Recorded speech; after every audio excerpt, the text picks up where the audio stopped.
We don't care. The United States and NATO, we do not care how many Ukrainians die, not civilians, not women, not children, not soldiers. We do not care. It's become a great football game. We've got our team, they've got our team, rah, rah. We want to get the biggest score and run it up.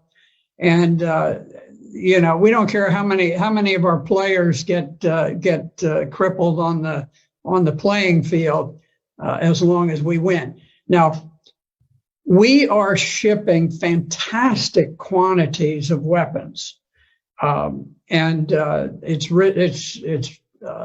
caused the stock of Raytheon, which creates missiles, and Northrop Grumman, which creates aircraft and so forth, and missiles. All of these defense industries have become tremendously bloated with tax dollars.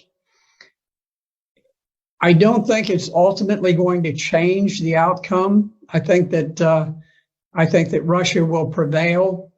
The Ukrainians are in a very awkward strategic position in the East, but if you look at the way that this unfolded, President Putin made a desperate effort to stop the march towards war. Back in December of 2021, he went so far as to put specific written proposals on the table with NATO, peace proposals to defuse what was coming about. Because at this point, Ukraine was massing troops to attack the Donbass. So he was trying to head this off. He didn't want war. And NATO just blew it off, just dismissed it, never took it seriously, never went into serious negotiations.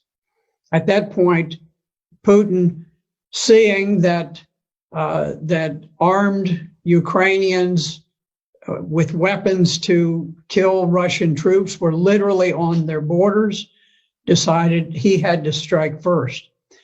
Now, you can see that this was not some pre-planned attack. This was not like Hitler's attack into Poland, where the standard rule of thumb is that you always have a 3-to-1 advantage when you are the attacker.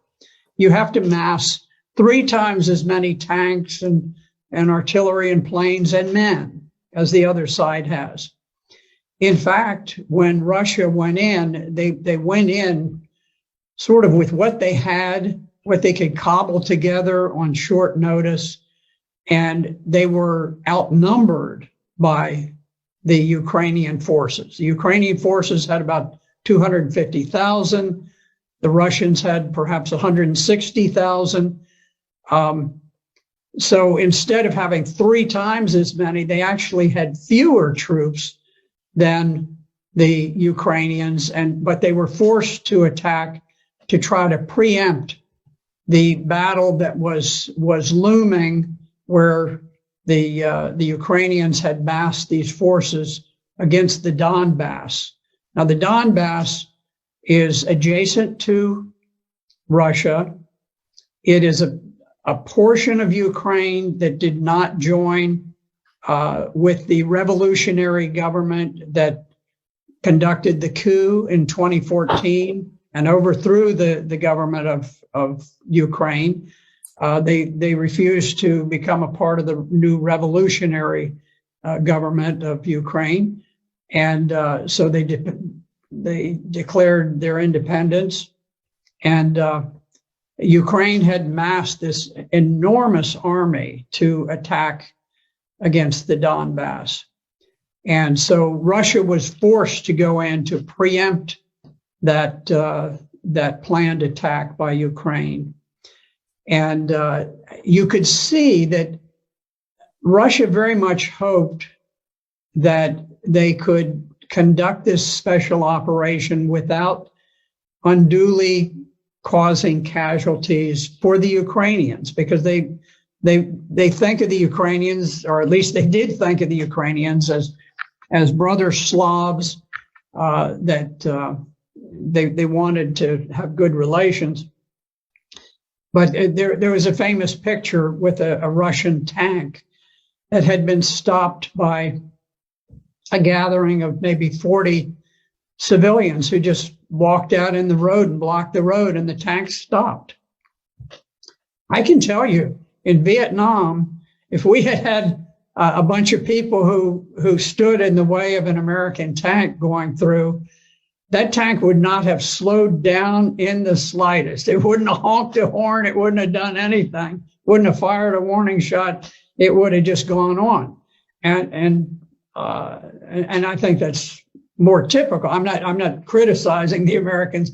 I was there and I was fighting, and I probably would have driven the tank straight through myself. But what I'm saying is that the rules of engagement for the Russians were very, very cautious. They didn't want to create a great deal of hatred and animosity. The Russians did not go in. They did not bomb the electrical system, the media systems, the water systems, all of these, the bridges and so forth. They tried to retain the infrastructure of Ukraine in good shape because they wanted it to get back. They just wanted this to be over with and get back to normal. It didn't work. The Ukrainians, the resistance was unexpectedly hard. The Ukrainian soldiers fought with great valor, great heroism, and so now the game has been upped and it's become much more serious.